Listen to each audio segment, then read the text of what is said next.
Hello, everyone. I'm excited to welcome you to The Power of One, a quarterly podcast for child champions.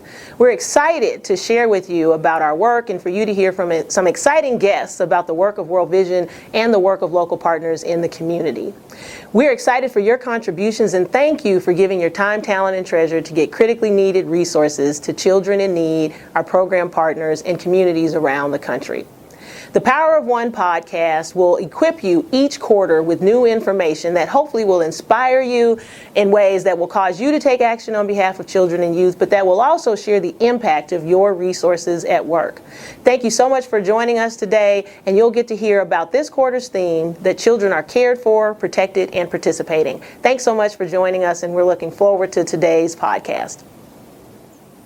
With us today, we have Jennifer Rios Lopez. Jennifer is a paraeducator at Tyee Park Elementary School. As a paraeducator, she works with some of the most vulnerable children in kindergarten to 5th grade at Tyee Park. And Jennifer has been in the field for almost 8 years. Jennifer, we are so excited to have you with us today to hear about your work. Thank you on behalf of Child Champions and all of our programs around the country for what you do for kids. Tell us a little bit about Tyee Park Elementary. Well, thank you for all the help that I get when I need it. And Tyee Park is a Title I school. We have 450 children enrolled at the moment, and out of those 450 children, we have 96 point some percent that are completely free meals. Wow.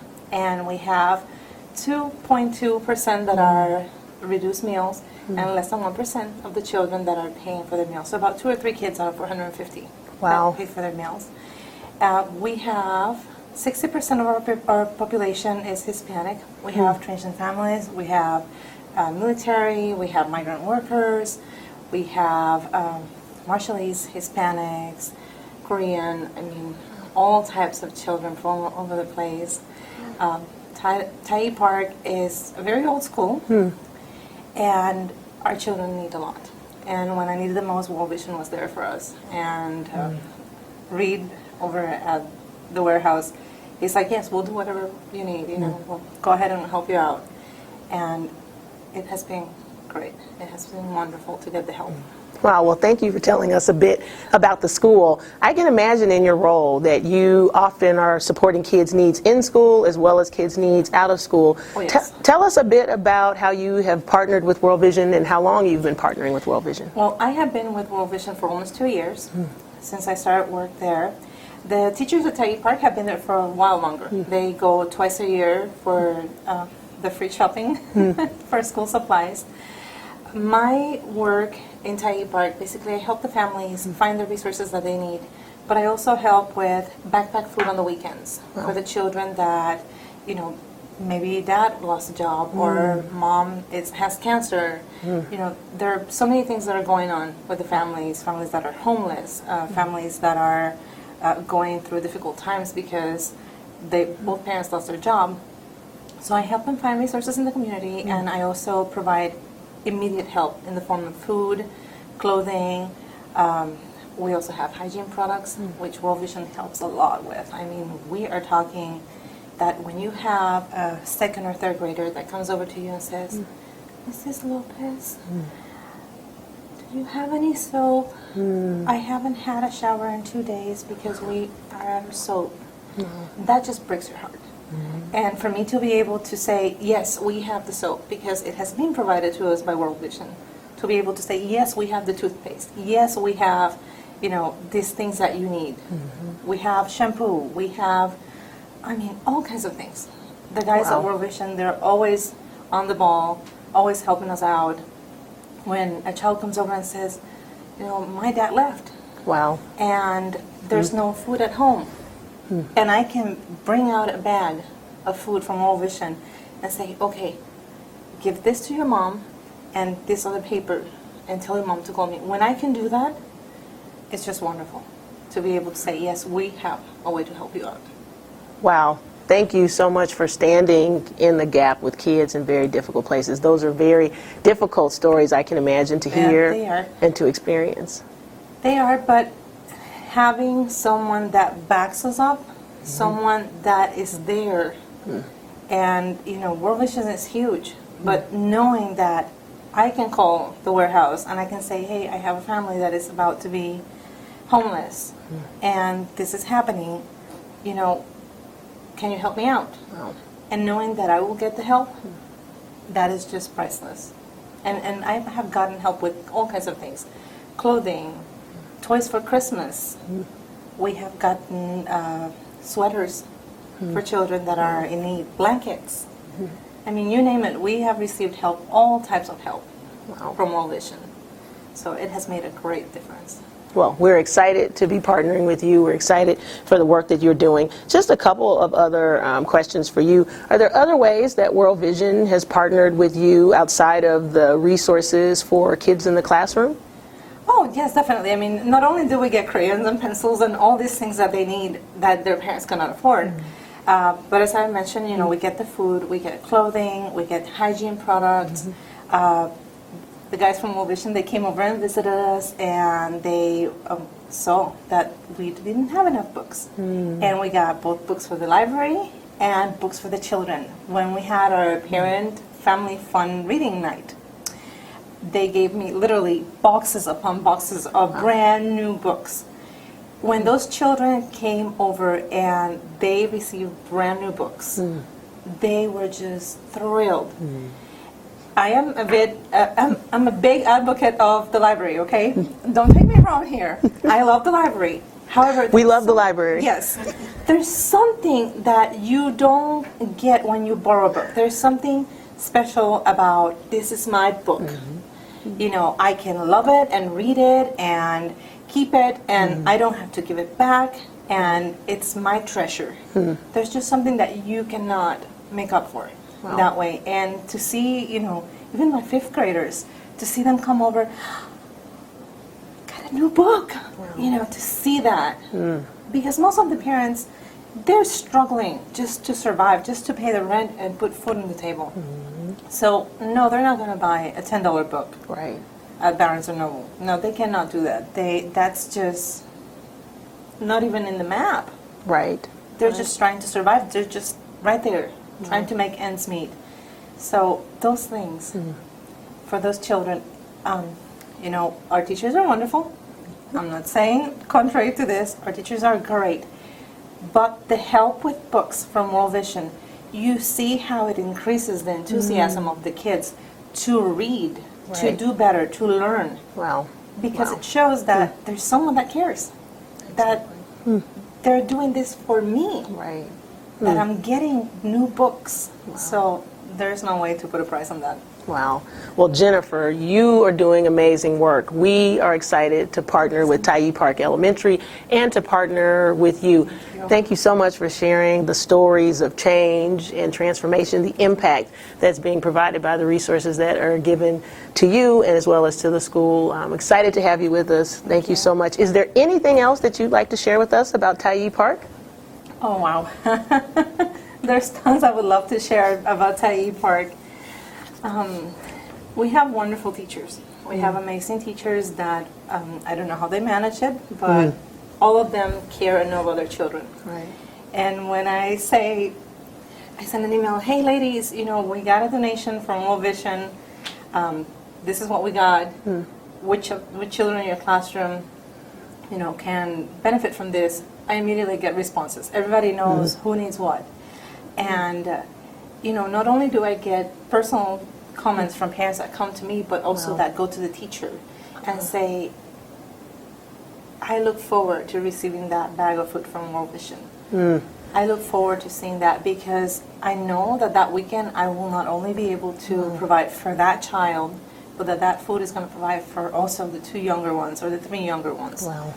Wow. And Well, there's no way to describe the power of what you're doing. I'm sure most of our viewers have no idea that education is also about meeting physical needs and connecting community resources and bringing all these things together on behalf of families. children cannot learn if they are not well fed, if they are not warm and safe. They cannot learn. On behalf of our viewers, those who contribute the products and resources that you lovingly put into the hands of those children and families, thank you, and thank you for being with us today and for sharing your heart and your stories and generously giving us a sense of life from your perch and perspective. Thank you. Up next, we'll have Leonetta Laiho. Leonetta is the National Director for Youth and Community Engagement, and she'll be sharing more with us about this quarter's theme, that children are cared for, protected, and participating. We'll hear from Leonetta how World Vision is helping to make that happen for children all across the U.S. Stay tuned.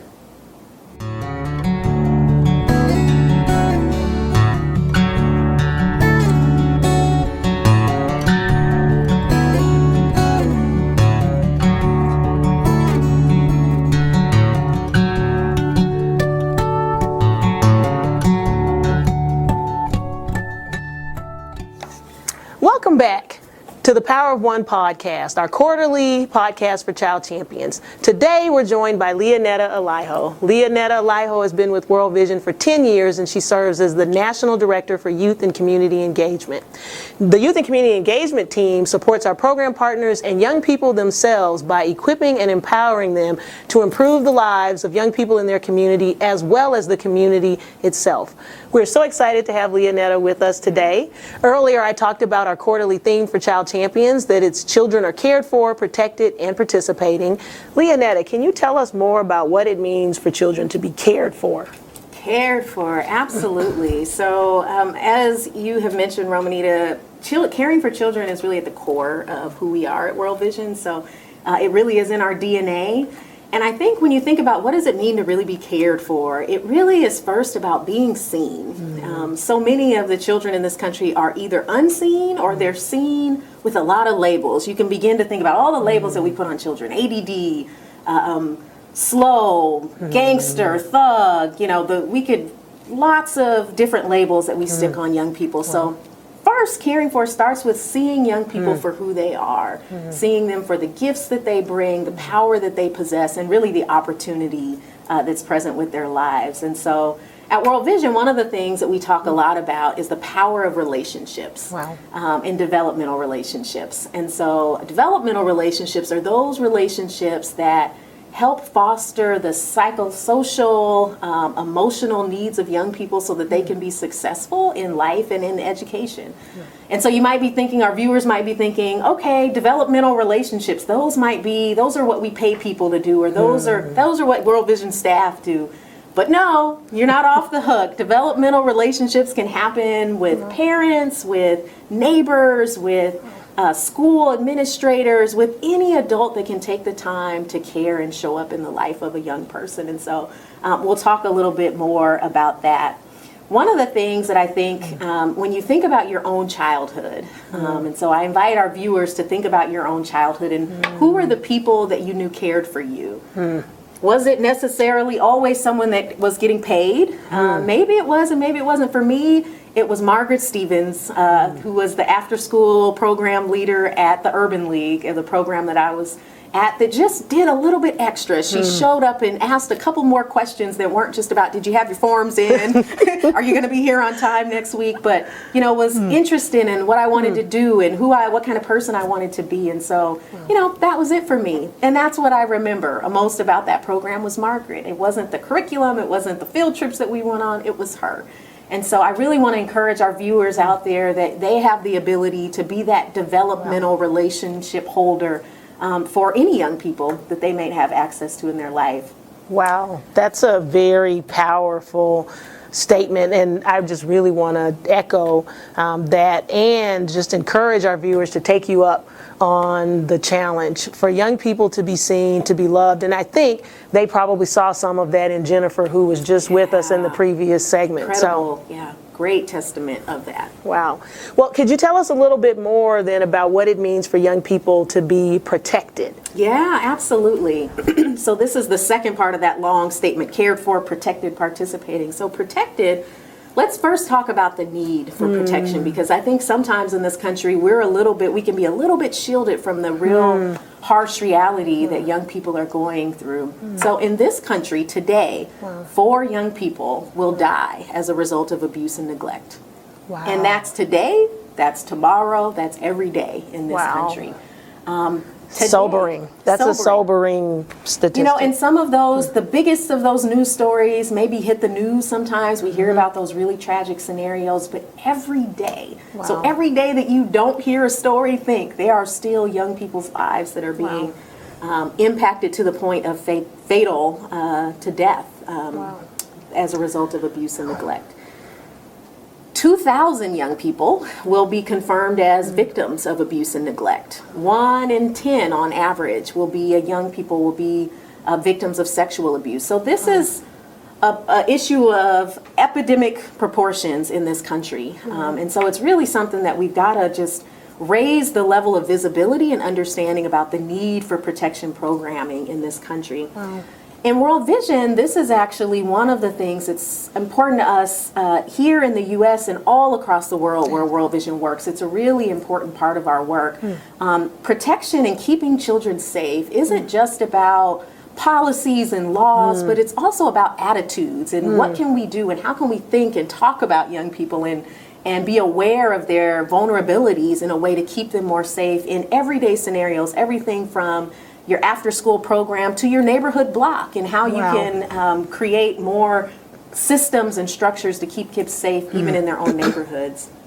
At World Vision, our approach really is built on just that. So we're about both encouraging really good policies and strategies to keep kids safe. So in organizations, as an example, we're training and helping organizations think about how do you have policies, everything from when you're doing that great annual overnight with kids, are there enough adults? Having one adult with 10 young people is not a safe scenario. Potentially it's, protecting those adults and the young people as well. So those little things that sometimes because we're trusting, because we know each other, there's a lot of opportunity to tighten up and be more safe. So those are some of the policy things that we're helping organizations think about differently.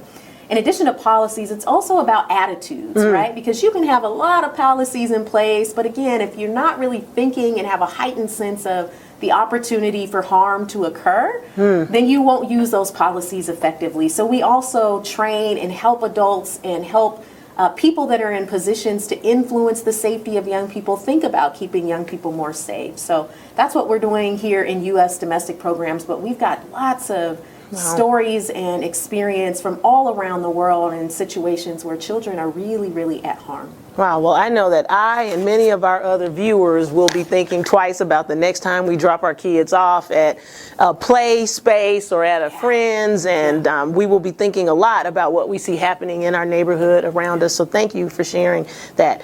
Can you tell us a little bit more about what it means for young people to be participating? Yes, this is one of my favorite areas. I knew this. You should know this about me, Romita. At World Vision, we have this saying, we believe in children. And I love that. I love it to my core. And what it means for us is not just that we believe in children in their intrinsic goodness, so we want to serve them and we want to help them because we believe in them. That is actually true. But in addition to that, we believe in children so much so that we actually treat them beyond just beneficiaries of our work, but really look at them as partners with us in mission, that young people, we believe in their ability to make their lives better. We believe in their ability to change their communities for the better. So when we say we believe in children, it's really believing about the role and the opportunity that they have to do something really impactful for their own lives and for the lives of their community. So young people for us, one of the things that you've actually said a lot, Romanita, is that, nothing for them without them, that we're not going to be doing work on behalf of children and young people in this country without including them in our processes. And so inside of World Vision, we've got a youth advisory council. We've got young people that are informing our operations and helping us think about how to improve our work, which has been a growing edge for us. It wasn't something that from day one that we just knew how to do. It took a lot of kind of us learning and figuring out how to serve those young people well. And so I encourage those of you out there that are thinking, oh gosh, it would be so difficult to think about how could we really incorporate young people into our programs or into our work, or even as a parent, incorporating the voice of your child and thinking about the decisions that impact their life, how they can have voice. It's not easy, but we've got things to help you. So I'll talk a little bit more about those. But it's just really important because young people themselves, they know the issues that they face. They know the problems around them. They know the problems in their neighborhood, in their schools, even in their families, and they've got ideas. And we've learned those ideas are actually really good ideas that have a lot of merit. And one of the privileges of the work that I've been able to see in World Vision for 10 years is being able to see some of those young people have an idea and have a thought and see it come to life and be really, really impactful. So I think there's lots of, as I mentioned, there's lots of opportunities and ways that we support individuals to help leverage the voice of young people and keep them participating. One of those is we have a network for young people called MOVE, and it's an acronym. It was named by young people. That means making our voices echo. So this idea of collective force of young people and their voices being able to reverberate the walls of a community or power. We have a Facebook site that you can join. If you're a young person out there listening, we'd love for you to join us. We'd love to hear your story. We'd love to resource you, and MOVE is a great place for that. We also have a network called the Youth Empowerment Network, where really this is where we're looking at program practitioners. This is everybody from after-school program leaders, teachers, church youth pastors and youth ministers, anybody who's working with a group of young people and wanting to think about how do we view young people differently, how do we see them differently, and then how do we equip them to lead change. And so the network provides curriculum and training and resources and other supports to help those practitioners do their work more effectively, treating young people as partners. Wow, it sounds like an amazing set of resources, something that I'm sure our viewers want to get their hands on. Please go to the website and download any resources or join the network. Certainly lots of opportunities. I know that I have learned and reinforced a number of things in this segment, and I'm sure that our viewers have taken away a lot of things that they will utilize as they go forward. Thank you so much, Leonetta, for being with us. Thank you for your service and for what you do. Up next, we're going to have a very special guest, one of the young people who has participated in our youth empowerment program. AJ will be with us to talk about his experience and share a bit more about how he has been empowered to make change in his own life and the lives of others. Stay tuned for more.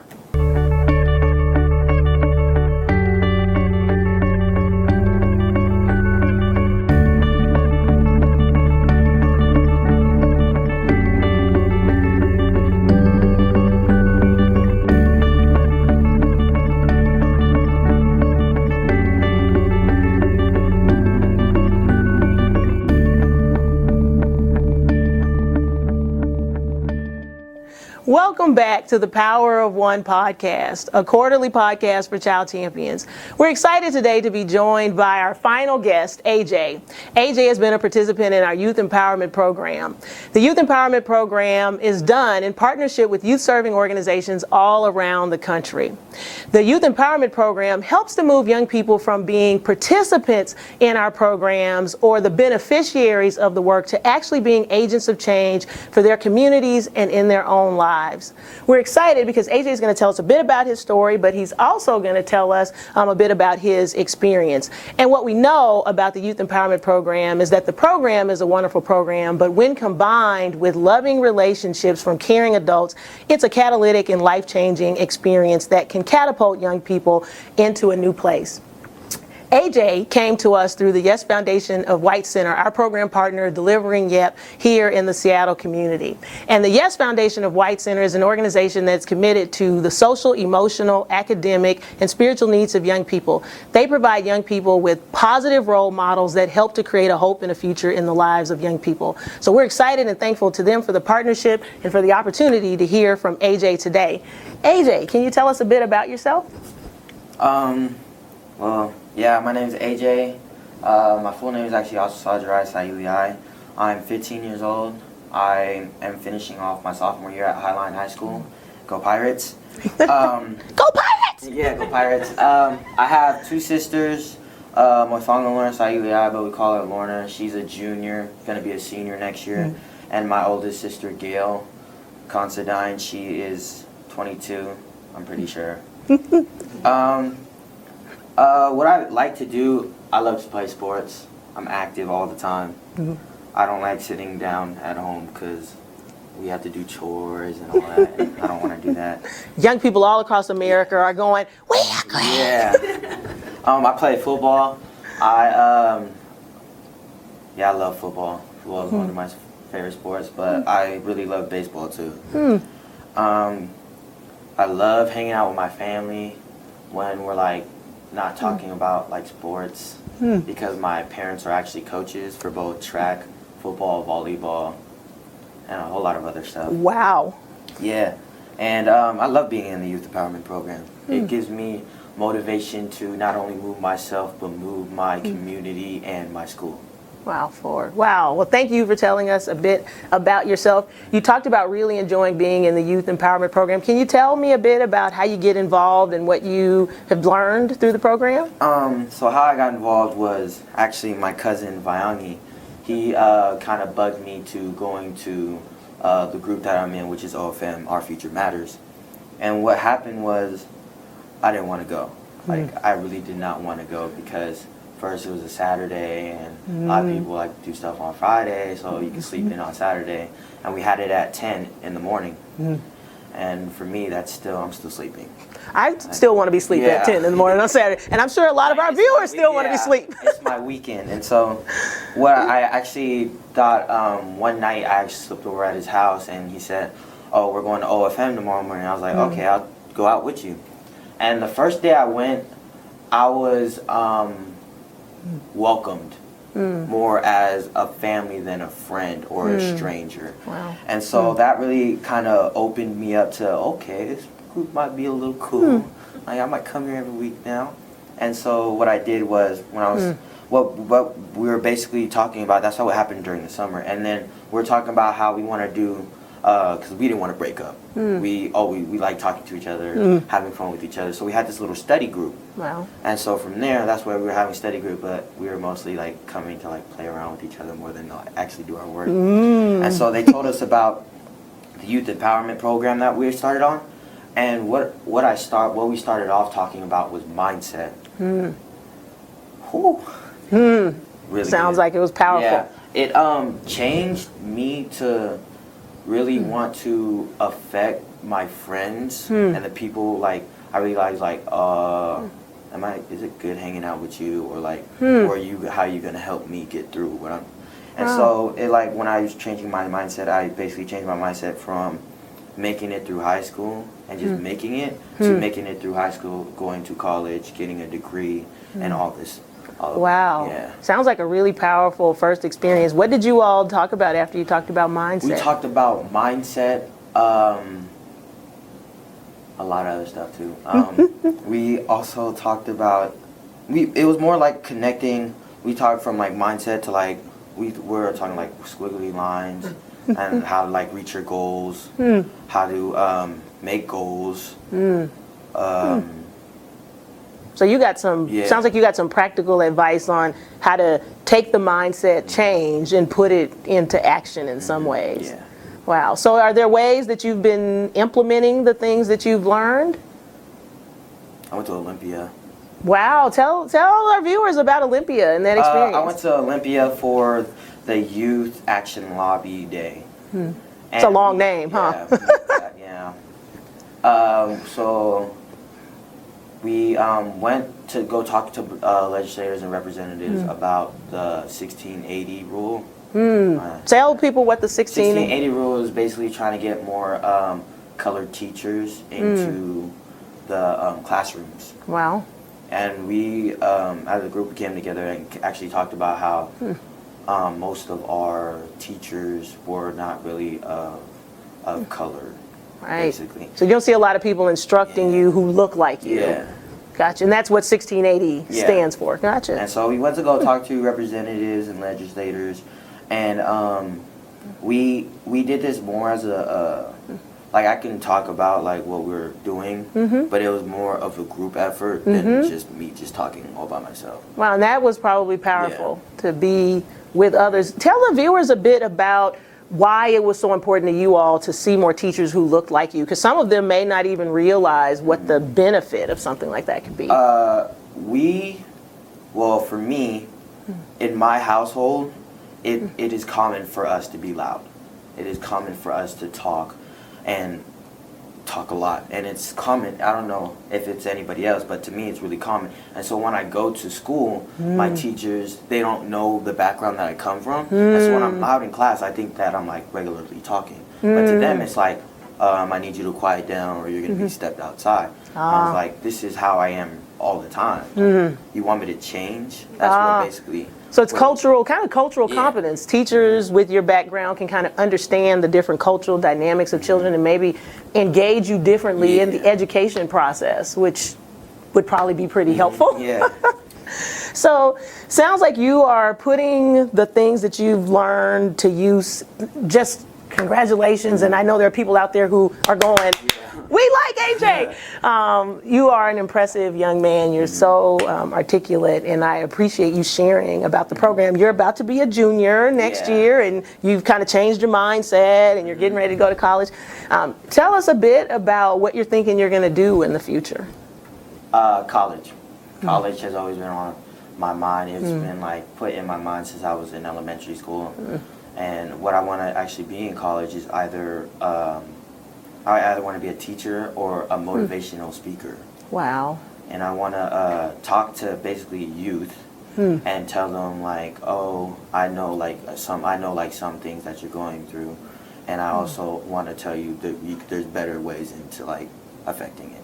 Wow. Well, let me just say, I'm sure that there are lots of people out there who are going, either one of those things would be great things, and our world would be a better place if you did them. Is there anything else you'd like to share with our viewers about your experience in YEP, or just things you would want them to know? So our viewers are folks who are supporting our work, they're making a difference with their own lives, they care about what's happening for kids in our country.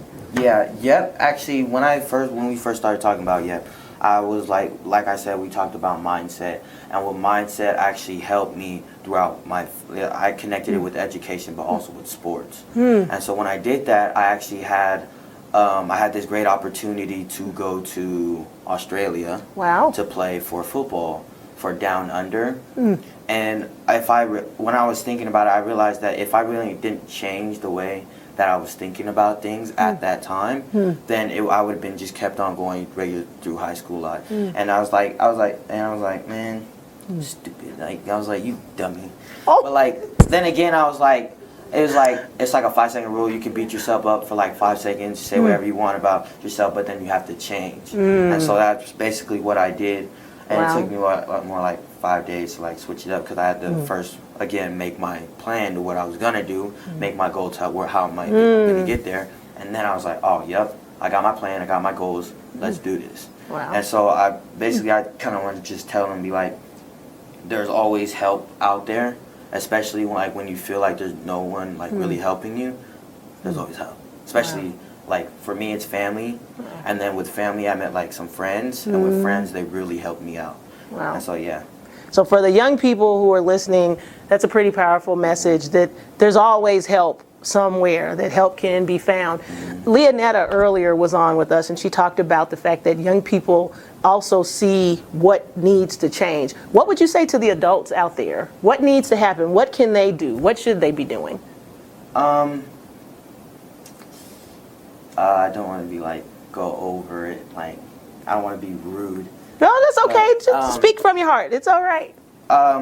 Some parents that I've seen that at my high school right now, they don't really support their kids into either what they think like the kid really wants, or they'll put a mind, like they'll put their own goal because either they weren't able to do it or they couldn't achieve it, and they're trying to put their dreams into their child. It's either that, or that's like a message like, stop. Like, we want to do our own thing too sometimes. Nurture the dreams of your children. And yeah. Wow.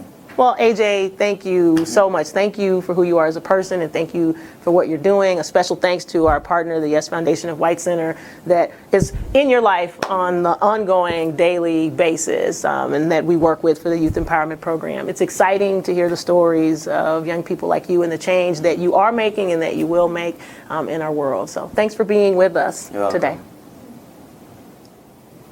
Well, we hope you enjoyed today's podcast. If you haven't already, please become a child champion. Go to www.worldvision.org/child champions. If you are a child champion, first, you rock. But second, we would invite you to get more involved and to learn more about the program. You can do that in several ways. The first is you have great access to firsthand information about the impact your resources are making on the lives of children. You can get involved with our exclusive Facebook pages for Child Champions by going to www.worldvision.org/child champions and set up your own account and get immediate access to fantastic stories, inspiring people, and learning more about the impact that your resources are making. Additionally, if you have not signed up and got your page set up, you can go to www.worldvision.org/registration. I encourage you to do that now. Don't wait another minute. And if that was not enough, you can also get involved by getting connected with a local site tour or a mission trip somewhere around the country. If you haven't already seen it, you should have an email in your inbox. If we don't have your email, make sure that you also provide that for us so that we can be sending you important and critical updates on the work of Child Champions in your backyard and around the country. Thank you so much for being with us. Have a great day.